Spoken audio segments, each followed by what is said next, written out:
오늘 함께 나눌 하나님의 말씀 봉독하겠습니다. 오늘 함께 나눌 말씀은 두 곳을 찾아서 읽겠습니다. 먼저 고린도후서 5장 21절 말씀을 우리가 함께 한 목소리로 읽겠습니다. 고린도후서 5장 21절 함께 말씀을 읽겠습니다. 하나님이 죄를 알지도 못하신 이를 우리를 대신하여 죄로 삼으신 것은 우리로 하여금 그 안에서 하나님의 의가 되게 하려 하심이라. 아멘. 한 곳을 더 찾아서 읽겠습니다. 로마서 5장 18절 19절 말씀, 로마서 5장 18절 19절 말씀, 이 말씀도 함께 읽도록 하겠습니다. 시작.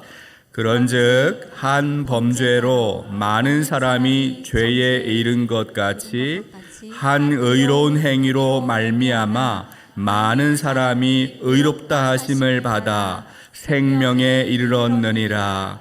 한 사람이 순종하지 아니함으로 많은 사람이 죄인 된 것 같이 한 사람이 순종하심으로 많은 사람이 의인이 되리라. 아멘.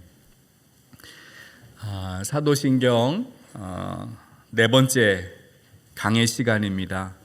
지난주 수요 예배 시간은 우리 주 예수 그리스도를 믿습니다 라는 내용을 함께 살펴보았습니다. 예수 그리스도는 우리를 구원하신 구원자입니다. 여러분, 우리의 생명은 세상의 어떤 권력, 어떤 소유물, 어떤 물질, 어떤 능력 있는 사람에 의해 결정되는 것이 아니라 오직 하나님에 의해서만 우리의 생명이 결정돼요. 예수 그리스도가 우리 생명의 주인 되시고 우리의 생명을 다스리고 주관하시는 분입니다. 따라서 우리는 이런 사실을 믿기 때문에 우리 주 예수 그리스도를 믿습니다, 이렇게 사도신경을 통해 고백을 하는 것이죠. 오늘은 우리가 믿는 예수 그리스도가 어떤 분인가, 어떤 일을 행하셨는가를 함께 살펴보려고 합니다. 조금은 신학적인 내용이 있어서 딱딱할 수 있습니다. 그러나 반드시 우리가 한 번쯤은 알아야 하는, 들어야 하는 말씀이기 때문에 함께 나누려고 합니다. 여러분들 수준이 높기 때문에 말씀을 준비를 했습니다. 여러분, 이 사도신경을 보면 예수님이 누구인지, 어떤 분이신지를 여러 가지로 설명을 하고 있습니다. 5가지로 정리해서 말씀을 드릴 수 있는데, 첫째, 예수님은 성령으로 잉태되어 동정녀 마리아에게서 나신 분이에요. 두 번째, 예수님은 본디오 빌라도에게 고난을 받으시고 십자가에 못 박혀 죽으셨습니다. 세 번째, 예수님은 장사된 지 사흘 만에 죽은 자 가운데서 다시 살아나셨어요. 부활하셨습니다. 네 번째, 예수님은 하늘에 오르시고 전능하신 하나님 우편에 앉아 계시는 분이에요. 마지막 5번째가 무엇입니까? 예수님은 살아있는 자와 죽은 자를 반드시 심판하러 다시 오실 분입니다. 우리는 이 5가지를 믿고 있는 거예요. 이 5가지는 기독교 신앙의 핵심입니다. 먼저 오늘은 예수님은 성령으로 잉태되어 동정녀 마리아의 몸에서 태어나셨다, 이 말씀을 잠시 생각해 보려고 합니다. 사실 예수님의 동정녀 탄생은 오랫동안 수많은 논쟁들이 있었고 수많은 사람들이 의심을 했습니다. 왜 그럴까요? 그 이유는 처녀가 임신하는 것은 초자연적인 자연스러운 일이 아니죠. 여러분, 아브라함의 아내 사라가 나이가 많은데 임신하는 것도 도저히 믿겨지지 않는데, 결혼도 하지 않은 남자를 모르는 처녀가 임신한다. 우리의 이성, 우리의 합리적인 생각, 현실적으로는 사실 받아들이기가 어려워요. 그럼에도 우리가 예수님의 이 동정녀 탄생을 믿어야 하는 이유가 있어요. 첫 번째는 성경이 이것을 증언하고 있기 때문이고, 두 번째는 이 사실을 믿는 것은 다른 중요한 여러 가지 신학적인 교리들의 근간이 되기 때문에 우리가 이것을 믿어야 합니다. 여러분, 예수님의 동정녀 탄생이 없다면 예수님은 하나님이 되실 수가 없어요. 만약 예수님이 성령으로 잉태하지 않았다면 인간 아버지를 통해 태어날 수밖에 없고 예수님에게는 신성이 없는 거예요. 신성이 없다면 그저 우리와 똑같은 그냥 인간에 불과한 것이죠. 인간이 어떻게 우리를 구원할 수 있겠어요? 말이 안 되는 거죠. 또한 동정녀 탄생을 부정하면 예수님이 죄와 사망의 저주를 끊고 죄인을 구원하셨다는 이 복음이 성립할 수가 없습니다. 예수님의 동정녀 탄생을 믿지 않는 것은 성경을 믿지 않는 것과 같습니다. 예수님의 인성과 신성, 예수님의 무죄함, 은혜의 본질과 같은 교리들이 다 부정이 되는 거예요. 따라서 기독교 신앙은 예수님의 동정녀 탄생에 대해서 믿음을 요구하고 있습니다. 여러분, 기독교의 역사는 2000년이 넘습니다. 그동안 지난 2000년 동안의 기독교의 역사, 교회사를 보면 이 동정녀 탄생이 초기 교부들의 가르침에서 핵심적인 위치를 차지하고 있다는 것을 우리가 알 수 있습니다. 순교자 유스티누스, 또 이레니우스, 테르톨리아누스, 바실리우스, 아우구스티누스와 같은 교부들이 이 동정녀 탄생의 중요성을 강조했어요. 여러분, 교부들이 왜 이것을 강조했을까요? 그만큼 믿지 못하고 의심하고 이 신앙에 도전하는 사람들이 많이 있었기 때문에 그들과 논쟁하고 대립하다 보니까 이런 신학적인 교리들이 만들어지게 된 거예요. 그들은 그리스도의 탄생, 그리스도의 본성, 그리스도의 이 사역이 서로 밀접하게 연결되어 있다, 관련되어 있다라는 것을 깨닫습니다. 예수 그리스도가 구원자가 되심을 믿으려면 먼저 예수님이 하나님인 동시에 사람이 되셔야만 합니다. 교부 이레니우스가 동정녀 탄생을 부정하는 이단 사상에 반대해서 예수님의 탄생과 관련된 그분의 인성, 신성이 갖고 있는 의미를 이렇게 설명을 했습니다. 제가 한번 읽어보겠습니다. 예수님이 옛 아담의 본성, 인성을 지니지 않았다면 진정으로 살과 피를 소유한 존재가 될 수 없다. 성령께서 마리아에게 임하셨고 지극히 높으신 이가 마리아를 덮으셨다는 사실을 이해하지 못하는 에비온파도 그릇되기는 마찬가지다. 마리아에게 잉태된 존재는 거룩한 본성을 지닌다. 그 존재는 만물의 아버지인 지극히 높으신 하나님의 아들이다. 하나님이 이 존재의 성육신을 일으켜 새로운 발생을 가능하게 하셨다. 그 덕분에 우리는 이전의 발생을 통해 죽음을 물려받는 것처럼 이 새로운 발생을 통해 생명을 물려받을 수 있게 되었다. 아멘. 여러분, 이 말이 조금 어렵게 표현되어 있지만 옛 아담, 옛 자아, 죽음의 그 원죄를 가지고 있는 그 아담의 후손들이잖아요, 우리가 다. 만약에 그런 똑같은 아담으로만 태어나고 사람으로만 태어나면 우리의 죄의 문제를 해결할 수가 없다는 거예요. 근데 하나님이 성령으로 동정녀 마리아에게 잉태하게 하시고 성령으로 태어나셔서 이분이 새로운 아담, 두 번째 아담이 되어서 다시 우리가 그분을 믿을 때 우리가 죄를 용서받을 수 있도록 하셨다. 이것을 지금 설명하고 있는 거예요. 성령으로 잉태된 예수님은 완전한 하나님, 완전한 인간, 인류의 완전한 대표자이고 마지막 아담으로 오셨다는 사실을 설명하고 있습니다. 예수님의 동정녀 탄생을 이해하지 못하면 그래서 예수님의 십자가의 죽음도 받아들이지 못하는 거예요. 예수님이 십자가에서 죽으신 그 죽음, 그것을 우리가 받아들일 때 우리의 죄가 용서받고 이것이 복음이 담겨져 있지 않습니까? 여러분, 무엇보다도 성경이 예수님의 동정녀 탄생에 대해서 너무나도 분명하게 말씀을 증언하고 있습니다. 구약 성경에서 선지자 이사야가 예언합니다. 이사야 7장 14절 말씀 함께 읽어보겠습니다.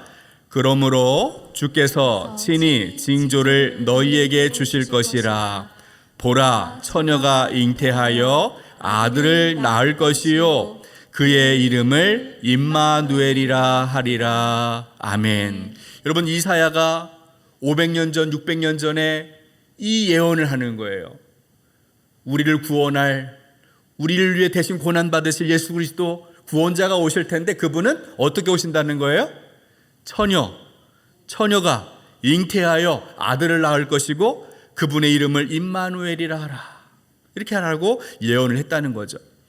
선지자의 예언이 이제 하나님의 때가 되어서 성취가 되었습니다. 우리 마태복음 1장 18절과 23절 말씀 함께 이어서 읽어보겠습니다. 함께 보십니다. 예수 그리스도의 나심은 이러하니라.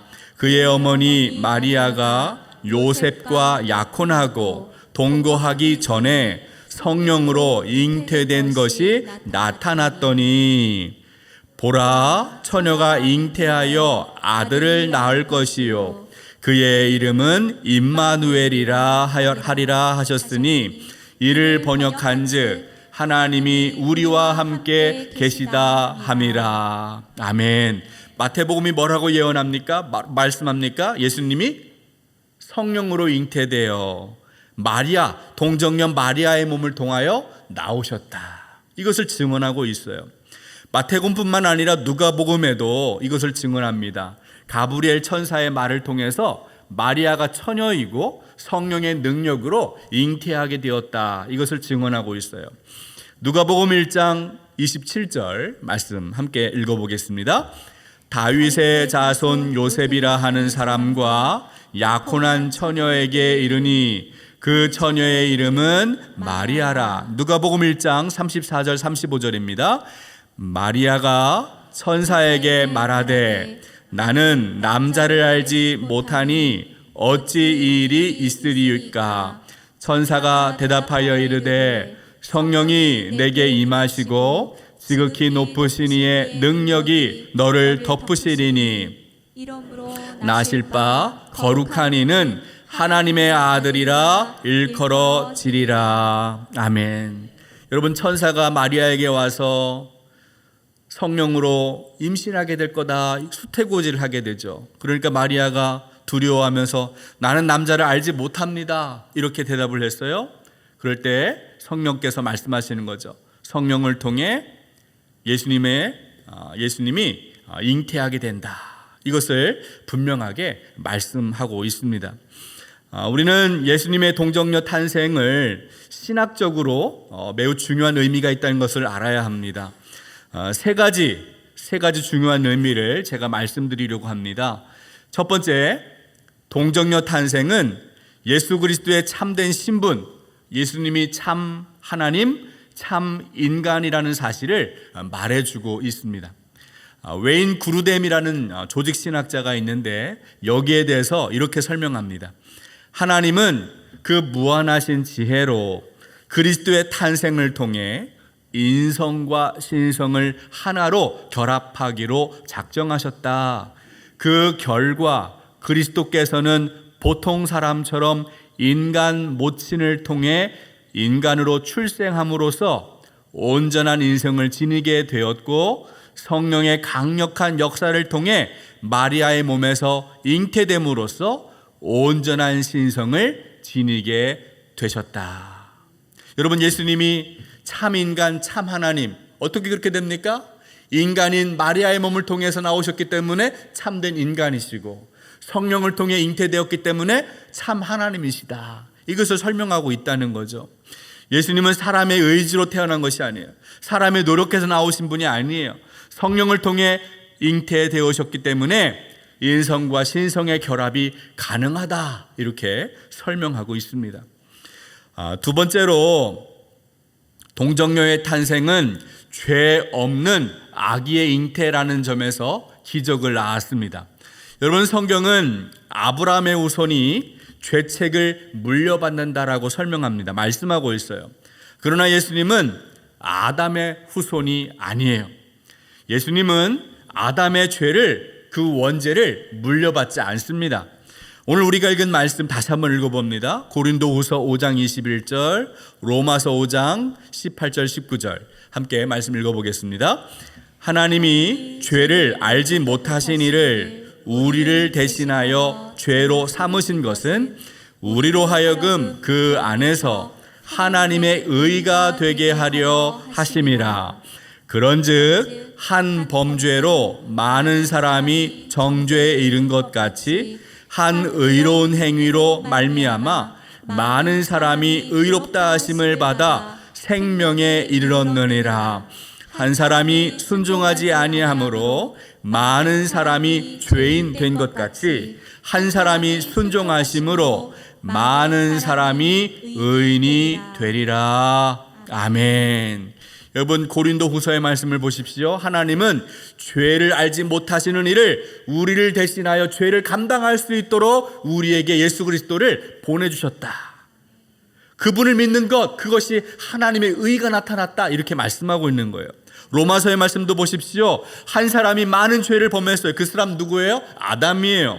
그런데 아무 죄도 없으신 분이 우리에게 오셨습니다. 순종하시는 분이 우리에게 오셨어요. 그분이 누구예요? 예수 그리스도예요. 그분을 믿고 그분을 믿음으로 말미암아 우리가 의인이 된다, 이렇게 말씀하고 있는 것이죠. 아담의 후손은 예외 없이 하나님의 진노, 죄에 속박된 상태입니다. 그러나 하나님은 타락한 아담의 죄가 아기 예수님에게 전가되지 않도록 하시고 성령을 통해 처녀 마리아의 몸에서 태어나게 하셨다는 거예요. 이것이 우리를 구원하기 위한 하나님의 열정, 하나님의 지혜예요.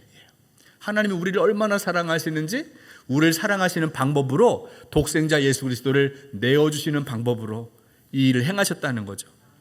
성령께서 마리아의 몸을 거룩한 용광로와 같이 사용하셨고 하나님의 뜻에 온전하게 순종하시는 예수님이 탄생하게 하셨습니다. 그래서 오직 하나님의 능력으로 인성과 신성이 동시에 지닌 예수님이 탄생을 하셨습니다. 세 번째 동정녀 탄생은 구원의 본질을 강조하고 있습니다. 예수님의 동정녀 탄생은 오직 하나님의 주권적인 행위로 이해할 수 있는데요. 여러분, 세상은 완전한 인간 구원자를 필요로 했어요.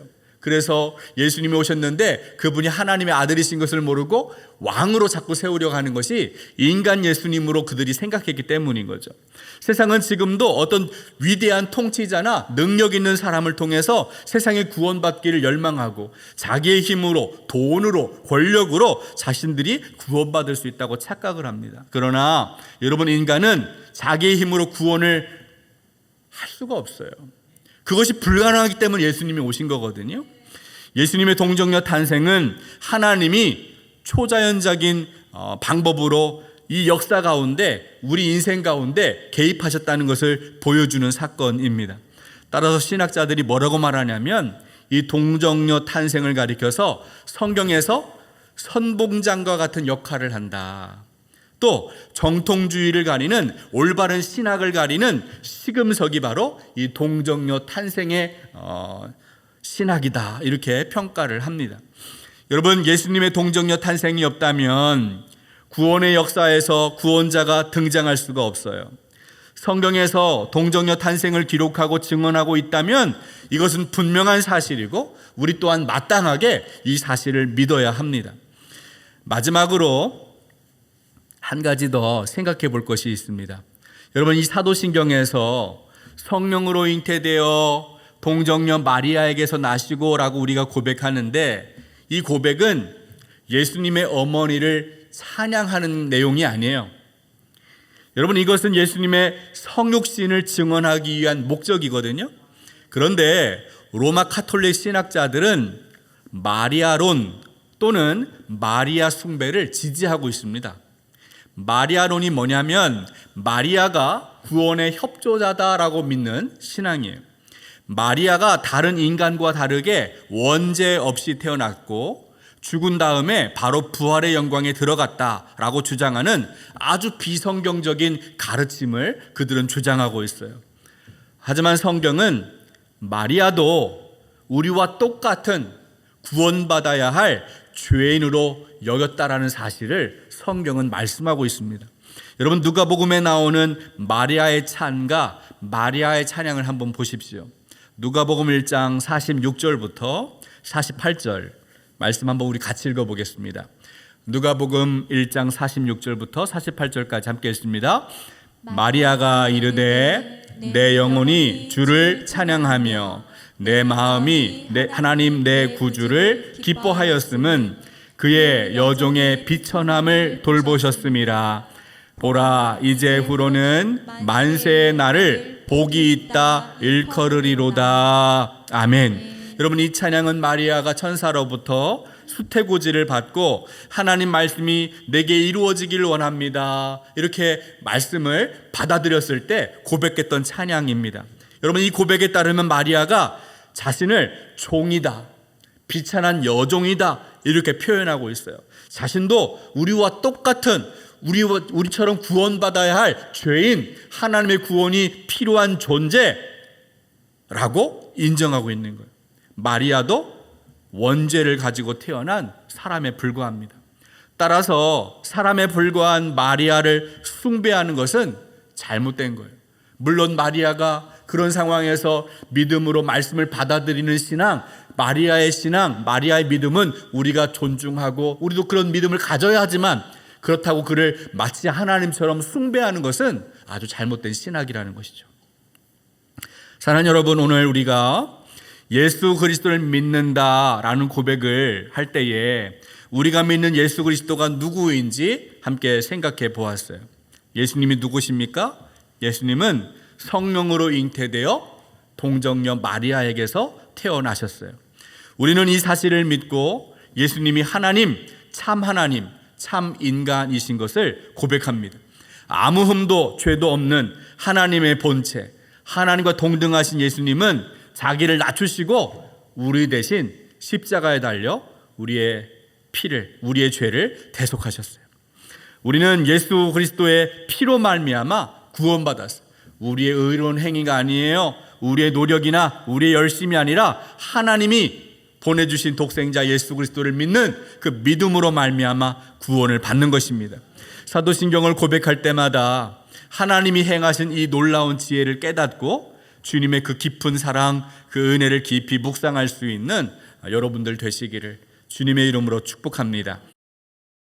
하나님 아버지, 우리의 힘, 우리의 어떤 자격이 아니라 십자가의 보혈, 완전하신 그 사랑 의지하여 주님 앞에 나아갑니다.